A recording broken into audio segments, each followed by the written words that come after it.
창세기 우리 4장 1절에서 7절까지 말씀 교독합니다.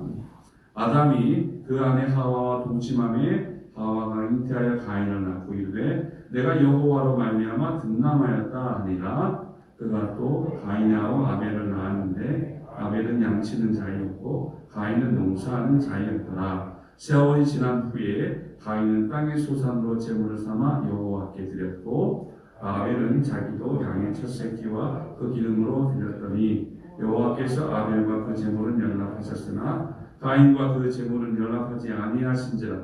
가인이 심히 분하여 안색이 변하니 여호와께서 가인에게 이르시되 네가 분하여함은 어찌미뇨 안색이 변함은 어찌미뇨 다같이 내가 선을 행하면 어찌 낯을 들지 못하겠느냐. 선을 행치 아니하면 죄가 문에 엎드리느니라. 죄의 소원은 내게 있으나 너는 죄를 다스릴지니라. 아멘. 사랑하는 우리 성도 여러분, 지금 이제 에덴에서 쫓겨난 아담 부부에게 지금 아들이 태어났습니다. 한 아들이 지금 태어났죠. 지난주에 우리 함께 말씀 나눴던 것처럼 아담 부부죠. 아담과 하와는 에덴에서 추방된 이후 참담하고 슬픈 마음으로 세상을 향했습니다. 그들이 하나님 앞에 범죄했으나 그들의 눈에 볼 때, 사람의 눈으로 볼 때 그들이 하나님의 말씀에 의하여 정령 죽으리라. 선악과의 계명을 지키지 않을 때 정령 죽으리라 하신 말씀을 그들이 알고 있었어요. 그 말씀을 받고 그렇게 살고 있었어요. 그런데 죄를 범했어요. 불순종했다는 말입니다. 그런데 눈으로 볼 때는 죽지 않은 것 같아요. 그렇지만 우리는 잘 배웠던 것처럼 하나님으로부터의 단절, 그들의 영이 하나님과 분리된 것, 그러니까 다시는 그들이 하나님과 교제할 수 없는 상태로 되어져 버린 것, 그것이 영적 분리된, 그것이 이제 죽은 것이라고 우리는 잘 배웠고 또 그렇게 알고 있습니다. 그런데 그것이 실제적으로 지금 눈에 보이는 인간적 삶은 계속적으로 영이 하는 것인데 그 영적 단절, 영적 분리가 된 이 죄를 지은 인간의 삶의 모습도 역시 영향을 받아서 어떻게 됩니까? 그들 가운데 두려움이 엄습하고 평안이 사라지고 지금 비참하고 참담한 심정으로 지금 세상으로 이렇게 나가게 된 것입니다. 얼마나 안타깝습니까? 왜냐하면 그들 생각할 때 하나님께 저주와 형벌을 받았다고 생각하지 않겠습니까? 하나님이 각각 아담에게, 하와에게, 또 뱀에게 각각 그 보험대로 형벌을 주신 것도 사실이니까요. 그런데 그들 가운데 이제 아담이 또 그리고 하와가 다시 그 옛적에 하나님과 함께했던 그 시절들을 이제 그리워했을 거예요. 분명히 다시 그 에덴 가운데 하나님과 동행하며 하나님이 베푸시는 그 풍성한 은혜와 사랑과 생명 가운데 다시 회복되기를 사모했을 것입니다. 자, 그런 형편이 지금의 형편이에요. 지금 아담의 가정의 형편이에요. 그들에게 기쁨이 사라져 있는 거예요. 그런데 지금 여기에 아들이 태어난 것이에요. 지난주에 말씀드렸던 것처럼 여호와로 말미암아, 하와의 고백이 굉장히 중요하다고 하였습니다. 내가 여호와로 말미암아 득남하였다. 하나님이 주셨다. 하나님이 우리를 버리지 않으셨다. 하나님이 우리에게 아들을 주셨다. 그러니까 굉장한 감격이 들어있는 것이에요. 굉장한 감격이.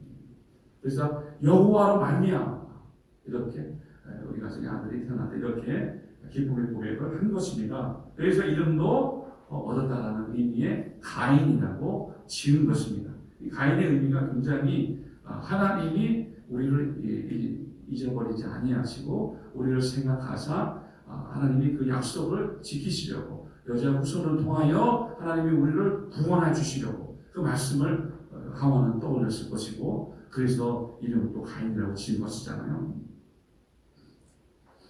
자, 그렇다면 오늘은 어떤 말씀으로 이어지는지 한번 이제 보시도록 하겠습니다.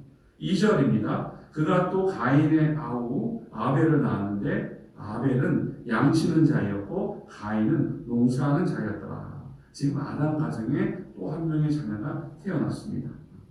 그런데 여기서 우리가 좀 주목해 볼 부분이 뭐냐면 그 둘째 동생의 이름이에요. 이름. 이게 가인이란 맏아들의 이름이 있고 지금 그 아벨. 가인과 아벨의 이름은 굉장히 대조적입니다. 가인은 하나님이 우리를 잊지 않으시고 우리 가정에 아들을 주셨어요. 그래서 창세기 3장 15절 말씀처럼 여자의 후손이 이제 베베 머리를 상하게 할 것이고 그로 말미암아 구원의 약속을 하나님이 이루어 주실 것이고 그래서 우리가 다시 에덴으로 돌아가 하나님을 만날 수 있다. 이런 사모함과 또 이런 소망과 기쁨이 그 첫 번째 아들을 얻음으로써 생긴 것인데 두 번째 지금 아들의 이름은 아벨이에요. 아벨.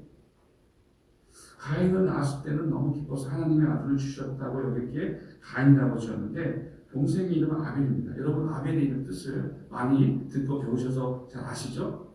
아벨의 이름 뜻은 허무하다, 허탄하다, 거무하다, 굉장한 어떤 그 상실감을 주는, 허무감을 주는 그런 이름이에요. 아벨의 이름이 굉장히 형의 이름하고 다릅니다.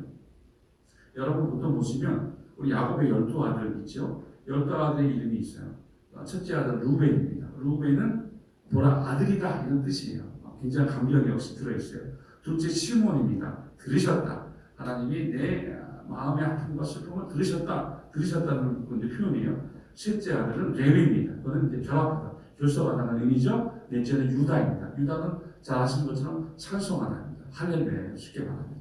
그렇게 12아들 때 이름이 있어요. 근데 그 이름을 지을 때 보통 여러분 현대 자손들의 이름을 지을 때 부정적이거나 아주 슬프게 이름을 짓습니까?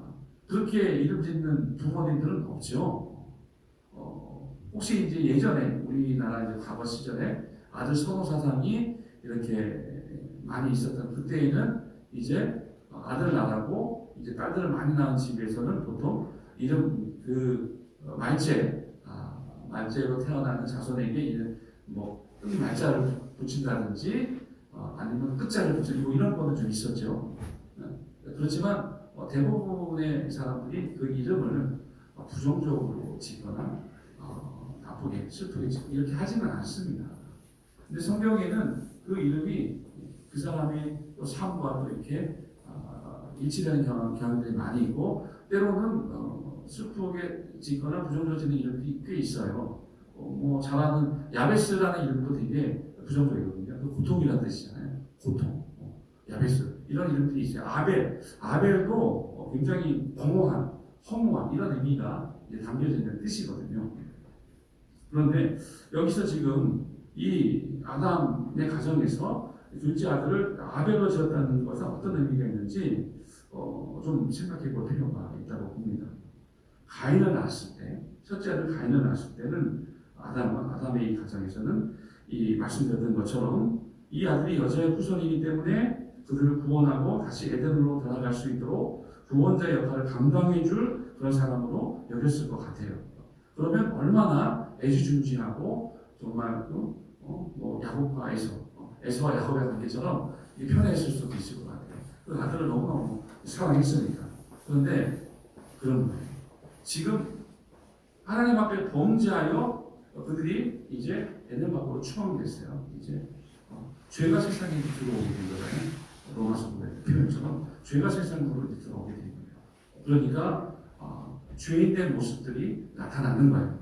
그게 무슨 말이냐면 아이를 키우다가 보니까 이 아이가 창세기 3장 15절에 그 말씀처럼 여자의 후손으로서 하나님이 우리 가정을 잊어버리지 않고 주신 그 아들로서 마침내 우리를 구원하여 다시 하나님께로 돌아가게 하고 에덴으로 돌아오게 할 바로 그 아이라고 생각해서 사랑하고 또 그렇게 애지중지하며 키웠는데 아이가 자라나는 모습들을 이렇게 보니까 죄인된 모습들이 있는 거예요. 쉽게 말하면 죄인된 모습들. 우리 보통 그런 이야기 많이 하잖아요. 여러분 아이들도 거짓말을 참 잘해요. 그렇죠? 아이들도 보통 이제 어린이집이나 유치원을 특별히 유치원을 가면서 이제 작은 사회 집단들을 이제 경험하게 되는데 다 그런 건 아니에요. 다 그런 건 아니지만 유치원에 가서 이 애들끼리 욕하는 거 배워가지고 오고 이렇게 싸우는 거 배워가지고 오고 그래서 어떤 이제 젊은 또 이렇게 집사님들은 그런 걸 꺼려하는 분들도 많이 있어요. 오히려 유치원에 보내고 또 조금 더 나아가면 이제 초등학교도 마찬가지인데 초등학교에 이제 보냈더니 그런 공적 교육기관에 보냈는데 오히려 그 아이의 인성이나 또 그 아이의 어떤 사회 적응력 이런 부분에 있어서 부정적인 영향을 받는 것들을 보고 그런 부분들을 또 배제하고 멀리하는 그런 가정들도 있어요. 그래서 요즘 보면 이 어떤 교회들은요, 현대 어떤 교회들은 이제 교회 안에서 그렇게 직접 아이들을 가르치는 그런 스쿨들을 운영하는 그런 교회들도 있어요. 조금 더 이렇게 좀 많이 좀 이렇게 확장되고 많이 발전된 모습이기도 하거든요. 어떤 사회 공교육에 대한 부분을 대신하고 대체할 수 있는 그런 어떤 교회 기관이나 교회 내 그런 교육 기관에 아이들을 맡기는 그런 경우들도 또 있는 것 같더라고요. 어쨌든 그렇습니다. 그러니까 아이들도 이렇게 죄인된 모습들을 보인다는 거예요. 나이가 어려서 죄를 행할 의지가 약한 것뿐이지 여전히 죄인된 행태의 모습들을 보이는 것입니다. 그렇죠. 그러니까 이 아담 가정에서 가인을 이제 키워내면서 이 아이가 우리를 구원할 구원자의 모습으로 정말 거룩하고 바르게 그렇게 올바로 자라나야 되는데 죄된 모습들이 이제 보이는 거예요. 그리고 또 하나는 또 이제 생각해봤더니 깊이 묵상하면서 느꼈던 부분이 지금 어떤 부분이 있습니까? 아이를 키우면서 많은 실망과 허탈감을 느꼈던 부분들도 있었던 것 같고, 그리고 또 그 아들을 키우며 살아야 할 그들의 인생살이를 이렇게 살펴보니 여전히 어렵고 고통스러운 거예요. 여전히. 이전에 기쁨을 주었던 그 땅이 이제는 가시를 내고 엉겅퀴를 내는 땅이 되었습니다. 쉼없이 수고하고 이마에 땀을 흘려야 식물을 얻을 수 있습니다. 그러니까 그 삶 자체가 굉장히 고난스러운 것이죠. 그러니까 마침내 이렇게 삶을 살다가 죽음으로 끝나버린 인생에 대한 굉장한 허무감을 그들이 느꼈을지도 모른다는 것이죠. 그러니까 그것이 반영된 이름이 아벨이지 않을까. 어떻게 해서 가인 이후에 그 동생의 이름이 하나님이 지금 여기 그 표현에 2절 앞에 그가 또 가인의 아벨을 낳았다는 표현은 뭐냐면 그가 또는 뭐냐면 하나님이 더해 주신 거거든요. 하나님이 이제 쉽게 말하면 생육하고 번성할 수 있는 축복을 더해 주신 거잖아요. 어떻게 하나님이 더해 주신 것인데 그들에게는 그렇지 않았던 거예요. 그래서 그 아이의 이름이 지금 이제 아벨이라는 이름으로 지금 태어나게 된 것입니다. 그렇죠? 그러면 무엇입니까? 아담 가정에서 그 아담 부부가 느낀 것이 뭐냐면 허무하고 덧없는 인생의 유한함을 그 아들의 이름에 반영하면서 쉽게 말하면 뭐겠습니까? 요즘 말로 하면 자식도 필요 없고 세상도 필요 없다 이런 의미가 아니었나 이런 생각을 또 해보기도 합니다. 어쨌든 그렇게 이 가정에 지금 가인과 아벨 이 두 형제가 태어나 이제 자라게 됐어요. 우리 2절 하반부에 보시면 자 이제 그들의 이제 직업이 소개되어 있습니다. 가인은 농사하는 자. 아버지에 따라서 아담이 이제 경작하고 농사를 했잖아요. 그러니까 아버지를 따라서 맏아들은 이제 농사짓는 농부가 된 것이에요. 그 아벨은 양치는 자. 양치는 자지만 여기 복수로 표현되어 있어요. 히브리어 이 원문에 보면 양과 가축들입니다. 가축들. 그러니까 이제 가축들을 양을 포함한 가축들을 키우는 이제 쉽게 말하면 양치기였죠. 목자였다는 이야기입니다. 그런데 3절 중요한 말씀이 나옵니다. 세월이 지난 후에 이 말씀이 이제 나와요. 세월이 지난 후에. 여러분 이 세월이 지난 후에는 얼마를 말을 하는 것일까요? 이 표현을 원어적으로 이렇게 찾아봤어요. 주석을 찾아보니까 이 표현이 이런 뜻이더라고요. 세월이 지난 후에, 그러니까 날들의 끝으로부터 날들의 끝날에 이런 표현이 있어요. 그러니까 세월이라는 의미, 우리가 세월이라는 의미를 볼 때 이거는 한 날, 하루하루 한 날이 쌓여진 날들이 이제 세월이잖아요. 그렇죠? 한 날이 쌓여서 이루어진 날들. 그런데 이러한 날들은 무한하게 계속되는 것이 아니라는 것이에요. 반드시 끝이 있음을 나타내고 있는 것입니다. 그래서 여기 쓰여진 그 미케츠라는 히브리어 단어가 있어요. 미케츠라는 그 단어는 뭐냐면 끝이라는 단어예요. 무엇의 끝으로부터 끝이라는 단어가 이 세월과 더불어서 쓰여져 있거든요. 그러니까 이 미케치라는 이 끝으로부터라는 이 단어는 주로 심판을 나타낼 때 쓰여진 그런 단어입니다. 성경에서 말이에요. 그렇기 때문에 이 세월이 지난 후에라는 이 뜻은 단순히 세월이 지난 어느 시점을 말하고 있는 것이 아니라 하나님께서 가인과 아벨을 평가하고 심사할 때가 되었다는 의미가 내포가 되어 있는 것이에요. 이해가 되시죠? 그러니까 가인과 아벨이 각자 자신의 삶에 충실히 수고하며 살았어요. 힘써 일하고 살았어요. 그런데 그렇게 살았던 그들의 삶의 날이 끝나고 하나님의 때에 하나님의 판단을 받을 그 시간이 되었다라는 것을 지금 의미하고 있는 것입니다. 그런 의미가 내포되어 있는 것이에요. 그러면 이것은 우리에게 어떤 의미를 부여하겠습니까? 이러한 날들의 끝, 세월, 이러한 날들의 끝은 가인과 아벨에게만 오는 것이 아니라 이 세상에 살다가 모든 사람에게도 다가오는 것입니다. 그렇죠? 왜냐하면 모든 일에는 끝이 있잖아요. 그래서 그 마지막에 이르게 됩니다. 그러면 각 사람은 자신이 그 인생을 통하여 열심히 땀 흘리고 수고한 그래서 얻은 그 열매들을 하나님 앞에 내어놓아야 될 때가 오는 것입니다. 그것을 함께 우리가 염두에 두시면서 보시면 좋을 것 같아요. 자, 가인과 아벨의 삶을 조금 더 들여다보겠습니다. 3절 4절을 보면 가인과 아벨이 하나님께 제물을 드리며 예배하는 모습이 나옵니다. 그러니까 이것을 통해서 무엇을 알 수 있습니까? 그러니까 부모인 아담과 하와를 통해서 하나님께 예배하는 법을 그들이 배운 것이죠. 그러니까 그 가인과 아벨은 그 부모인 아담과 하와를 통해서 하나님께 예배하며 나아가는 그 가정에서 그 제사하는 것들이 이미 충분히 배워지고 익혀진 상태인 것이에요. 그러니까 배운 것이죠. 자, 3절 다시 한번 읽어드릴게요. 세월이 지난 후에 가인은 땅의 소산으로 제물을 삼아 여호와께 드렸고 아벨은 자기도 양의 첫 새끼와 기름으로 드렸더니 여호와께서 아벨과 그 제물은 연락하셨으나 가인과 그 제물은 연락하지 아니하신지라. 여기 중요한 우리가 많이 또 들으셨던 말씀이 이제 나오기도 합니다. 가인은 땅의 소산으로 제물을 삼아 드렸고 아벨은 양의 첫 새끼와 그 기름으로 드렸다라고 기록되어 있습니다. 이 부분이 중요합니다. 가인은 땅의 소산으로 제물 드렸는데 아벨은 양의 첫 새끼와 그 기름으로 드렸다고 했어요. 그러니까 아벨부터 우리가 보자면 양의 새끼가 아니라 양의 첫 새끼라고 그렇게 이야기를 했어요. 자, 여러분 구약에 보면 출애굽기와 레위기에 첫 번째로 태어난 새끼, 곧 처음 익은 열매에 대한 규례가 잘 나와 있습니다. 출애굽기 13장 12절 말씀을 읽어드립니다.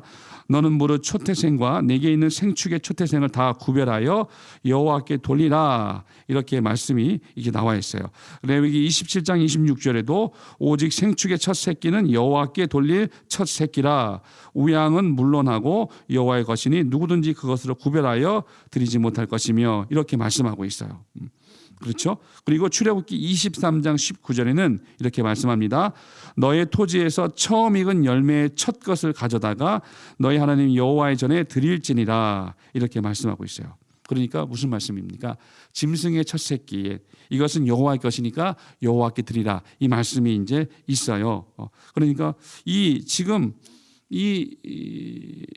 출애굽기나 레위기에 있는 말씀 그리고 더 나아가 신명기에 있는 이 말씀들은 사실 그 아담 가정의 때와는 한참 거리감이 있죠. 한참 많은 세월들이 흐른 후입니다. 그런데 우리가 무엇을 알 수 있습니까? 그러니까 율법이 세워지기 전에도 이렇게 아담 때로부터 아담의 가정 아담 때로부터 이렇게 하나님 앞에 이렇게 구별하여 드린 이 모습들은 그들의 신앙의 어떤 유산으로 잘 흘러내려간 것입니다. 그렇기 때문에 아벨은 하나님 앞에 그 제물로 예배 드릴 때 여기 지금 양의 새끼라고 하지 않았고 양의 첫 새끼라고 그렇게 되어 있어요. 양의 첫 새끼와 그 기름. 그러니까 하나님 앞에 생각하고 준비를 하고 정성껏 구별하여 하나님께 드렸다는 것이 포함되어 있는 것입니다. 자, 그런데 가인의 제사를 표현하는 단어에는요, 땅의 소산이라고 나와 있어요. 땅의 소산. 그러니까 땅의 소산을 제물로 삼았다고 말씀하고 있는데, 예를 들어서 이제 아벨처럼 그들 땅의 소산의 첫 소출이나 첫 열매 이런 표현은 없어요. 그러니까 이 부분을 영어 성경으로 보면 이 땅의 소산의 이 부분은 some of the fruit 이렇게 되어 있습니다. some of the fruit. 그러니까 과일 중에 일부를 드렸다는 거예요. 그 과일 중에 일부, 뭐 좋은 걸 수도 있어요. 중급짜리일 수도 있어요. 안 좋은 걸 수도 있어요. 땅의 소산 그 일부를 제물로 드렸다라고 그렇게 이야기하고 있어요. 굉장히 중요한 부분입니다. 그리고 또 한 가지 보실 부분이 이제 뭐냐면 다시 한번 이제 3절 4절에 좀 집중해 주시기를 바라요. 지금 땅의 소산으로 제물 드린 가인을 이야기했고 양의 첫 새끼와 그 기름으로 드렸던 아벨을 이야기했습니다. 그런데 그것을 수용하고 받으시는 하나님께서 어떻게 반응하고 말씀하시냐면 이렇게 말씀하세요. 4절 하반부에 보니까 여호와께서 아벨과 그 제물은 연락하셨으나 5절 가인과 그 제물은 연락하지 아니하신지라. 여기서 주목할 부분이 뭐냐면 그 제물 앞에 그들의 이름이 다 함께 기록되어 있는 거예요. 같이 지금 하나로 지금 이해하시면 좋겠어요. 자, 아벨과 그 제물 그리고 가인과 그 제물 이거 같이 보셔야 됩니다. 아벨과 그 제물을 연락하셨고 가인과 그 제물을 연락하지 않으셨어요. 이것이 무엇을 의미하는 것입니까? 그러니까 하나님은 그들의 제사를 받으시기에 앞서서 그 사람을 중요하게 보시는 거예요. 그러니까 하나님이 그들의 제사, 곧 오늘 말로 하면 예배를 이제 받으실 때 사람, 그러니까 아벨이라는 사람, 그걸 더 중요하게 보시니까 아벨을 먼저 받으시고 그 제물을 받으신 거예요. 가인을 먼저 받지 않으시고 그 제물도 받지 않으신 것입니다. 그러니까 하나님은 제물 이전에 제물을 드리는 그 사람의 인격과 삶과 그 중심을 훨씬 더 중요하게 보신다는 겁니다. 그래서 아벨과 그 제물이라고 함께 쓰여져 있고 지금 가인과 그 제물이라고 함께 되어 있어요. 굉장히 깊은 생각들을 하게 하는 것입니다. 가인이 하나님께 그 땅의 소산의 첫 소출을 드리지 않은 것은 가인의 중심이 하나님을 최우선으로 생각하는 마음에서 멀어졌고 그의 삶이 하나님을 신뢰하고 의지하는 삶에서 멀어졌기 때문입니다. 그에 비해서 아벨은 하나님께 양의 첫 새끼를 온전히 구별해 드린 것은 이 모든 것을 주신 이가 하나님이시고 하나님의 은혜가 가장 중요하다는 것을 인정하는 하나님 중심의 삶을 살았기 때문입니다. 그것을 우리가 보실 수 있어야 돼요. 그러니까 아벨은 하나님 중심의 삶을 살았구나. 그런데 가인은 어땠다는 거예요? 가인은 자기 중심의 삶을 산 사람이에요. 인간 중심의 삶을 산 사람인 것이에요. 그렇죠. 그러면 아까 말씀드렸던 그 이름과 연관지어서 한번 생각해 보세요. 가인은 그 가정의 사랑을 독차지하고 살았어요. 그 부모님의 사랑을 독차지하고 때로는 편애를 맺을 수도 있을 것 같아요. 그렇게 사랑받으면서 이제 살았어요. 그러한 가운데 자기를 주목하고 자기를 사랑해주는 그 모습들에 그가 잘못된 인성을 소유하게 됐을지도 모릅니다. 하나님을 섬기고 경외하는 가정이었지만 때마다 하나님께 예배하는 제사 드리는 그런 가정이었지만 가인은 자기밖에 몰랐던 것 같아요. 자신밖에 모르는 사람이었던 것 같아요. 그에 비해서 아벨은 그 이름이 굉장히 좀 그렇죠. 공허, 또 뭐 허무, 허탄 뭐 이런 의미를 가지고 있었지만 하나님 앞에 예배하는 부모의 모습들을 속에서 어떻게 하나님께 예배하는지에 대한 모습을 삶을 통하여 가정을 통하여 잘 보고 배웠던 모습이 있었던 것입니다. 그것이 너무나 중요합니다. 사무엘상 16장 7절에 우리가 잘 알고 계신 말씀이 있어요. 여호와께서 사무엘에게 이르시되 그 용모와 신장을 보지 말라. 엘리압을 이야기하는 거죠. 사무엘의 첫째인 엘리압에 대하여 그 용모와 신장을 보지 말라. 내가 이미 그를 버렸노라. 나의 보는 것은 사람과 같지 아니하니 사람은 외모를 보거니와 나 여호와는 중심을 보느니라. 이렇게 말씀했습니다. 그렇습니다. 오늘날 우리가 이 말씀을 우리의 삶에 적용하고 대입할 수 있어야 합니다. 우리의 인생의 삶도 그러해야 합니다. 우리의 예배 모습도 그러해야 합니다.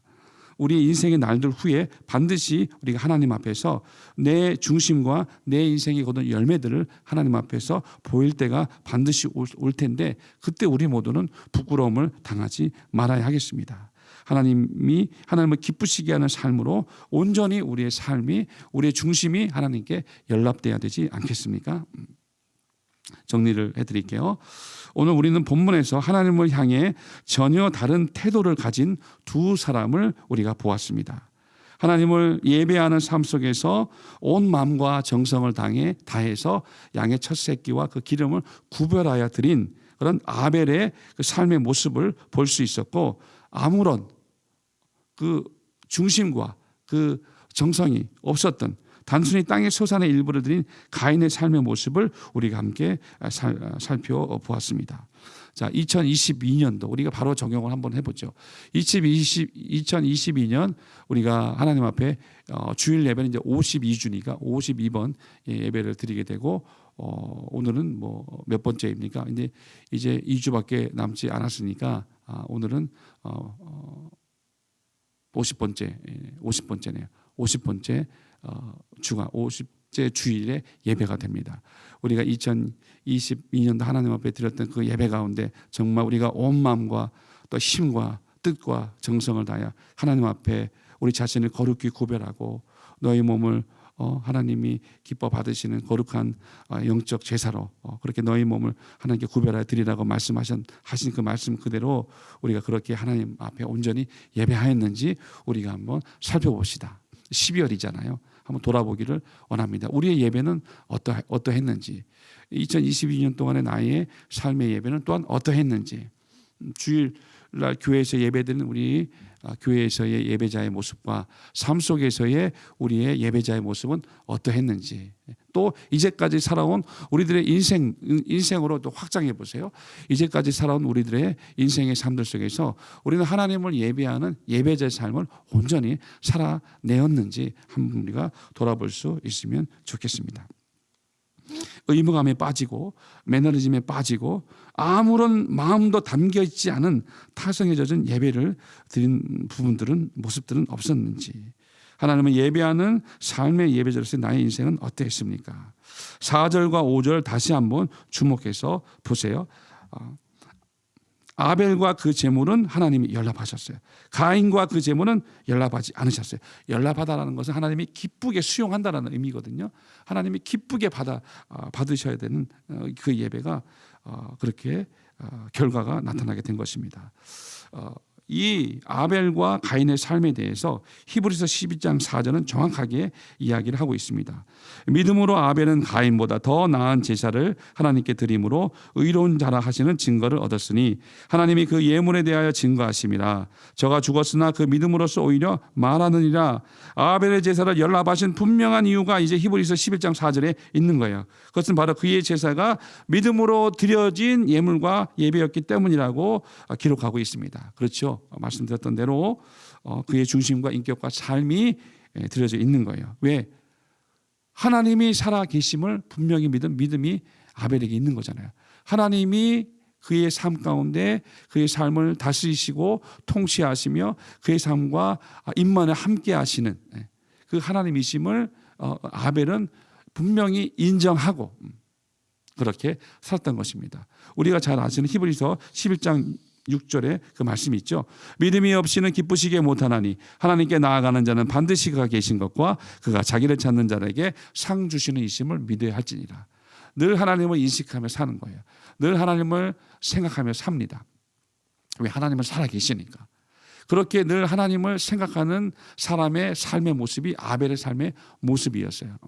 그런데 이제 가인은 하나님에 대한 막연한 생각, 하나님이 왜 부모 때부터 다 예배하는 모습들을 보고 이제 익혔으니까 예배는 드리는 거예요. 그런데 마음이 없어요.